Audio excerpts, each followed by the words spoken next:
أعوذ بالله من الشيطان الرجيم.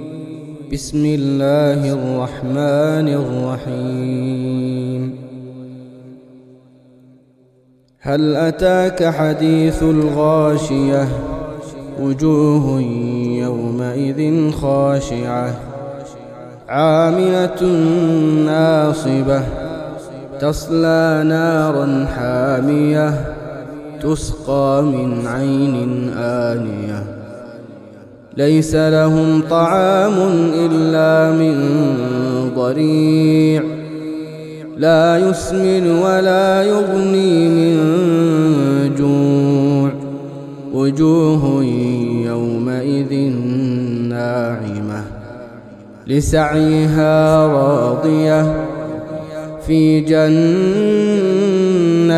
عالية لا تسمع فيها لاغية فيها عين جارية فيها سرر مرفوعة وأكواب موضوعة ونمارق مصفوفة وزرابي مبثوثة أفلا ينظرون إلى الإبل كيف خلقت وإلى السماء